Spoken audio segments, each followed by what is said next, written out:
চারিদিকে উচ্ছ্বাস উল্লাস, কিন্তু যেটা পারমানেন্ট বা যেটা ধ্রুব সত্য সেটা হচ্ছে এক অদ্ভুত আধার।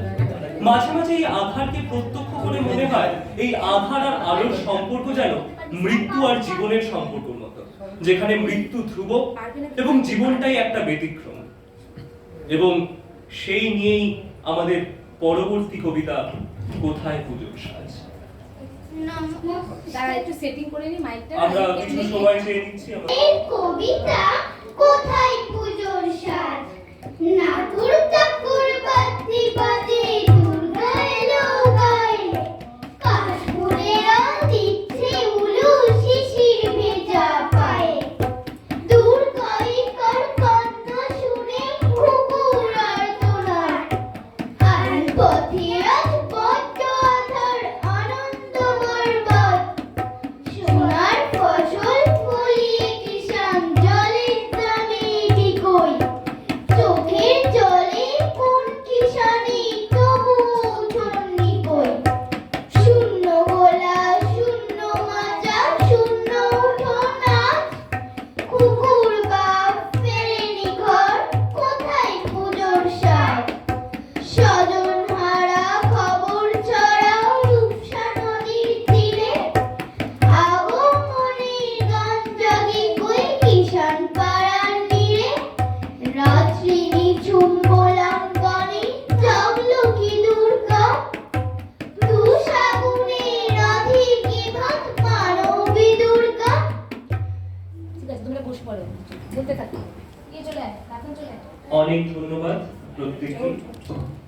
যে অদ্ভুত আধার আমরা দেখছি তার আরেক অনুষঙ্গ হলো ক্রমাগত চলতে থাকা যুদ্ধ বিগ্রহ, যাতে হাজার হাজার শিশু কিশোর আজ শৈশব হারা, কিন্তু তার মধ্যেই থেকে যায় চিরন্তন আন্তর্মানবিক নির্মল সম্পর্কগুলোর তারাপড়ে।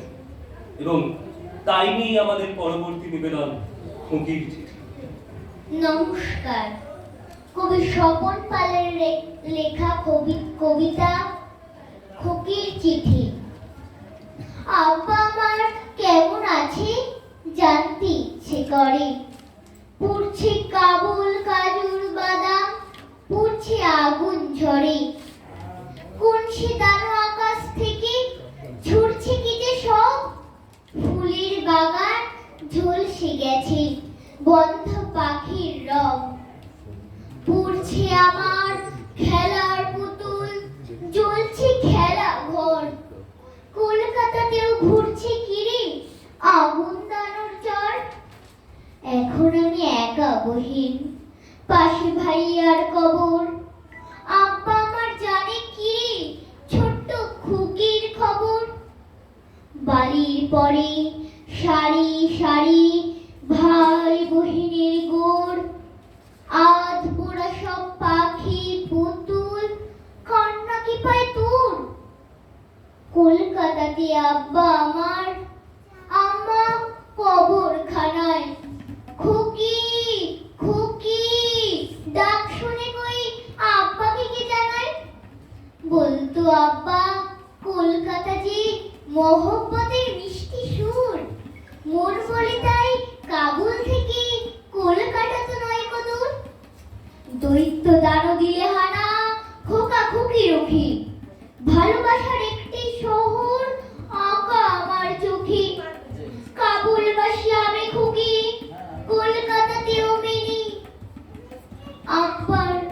আব্বার মুখে গল্প শুনে বহিন তোকে চিনি, রহমতের খুকি আমি লিখছি চিঠি খুকি, কলকাতাতে আব্বা আমার থাকে যেন সুখী। নমস্কার।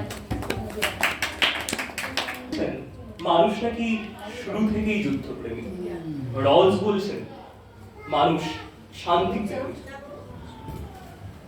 কিন্তু এই তাত্ত্বিক আলোচনা হয়তো এই শিশু কিশোরদের মধ্যে অতটা উপযুক্ত নয়, কিন্তু এটা উল্লেখ করার একটা উদ্দেশ্য হলো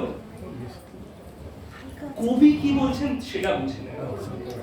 আমরা যে কবিতাগুলো শুনলাম কিংবা যে কবিতাগুলো শুনবো তাতে বুঝতে পারবো এটা মানুষের প্রকৃতি নয়, বরঞ্চ পাওয়ার বা রাষ্ট্রযন্ত্রের প্রকৃতি তার উপরে নির্ভরশীল। এবং সেই রাষ্ট্রযন্ত্রই সংঘটিত করে চলেছে নানা যুদ্ধ বিগ্রহ। চলমান ইউক্রেন, প্যালেস্টাইন বা রাওয়ান্ডা দেখে এটাই মনে হয় মানুষ নয়, যেন মানুষরূপী দানবেরা আগুন ছড়িয়ে বেড়াচ্ছে আকাশ থেকে। ঝলসানো শৈশব, মানুষ পোড়া গন্ধ চারিদিকে। স্বজনের মৃত্যু এত বেশি যে মধ্যপ্রাচ্যে দফন করার জায়গা নেই। এবং এই নিয়েই আমাদের পরবর্তী নিবেদন, চেনা আলো। নমস্কার, কবি স্বপন পালের কবিতা চেনা আদর।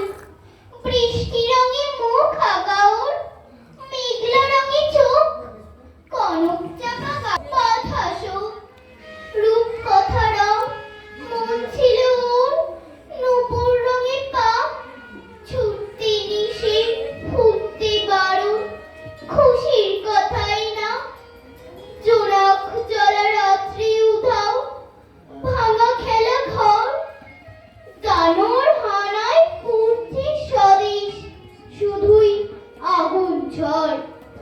ডাইনি খুকু দাদার গোর, পায়ে মায়ের কবর, আব্বা যে ওর হারিয়ে গেছে, কেউ কি জানো খবর? শিউলি ফোটে, শিউলি ঝরে, ধুমকে পথে চাঁদ, রাত দুপুরে নাড়ছে করা, কোন সে আর্তনা?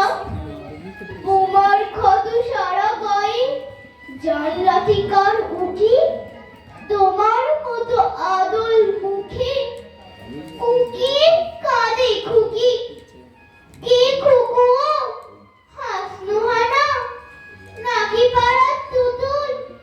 বলল আমি ঝলসে দেওয়া প্যালেস্টাইনের পুতুল।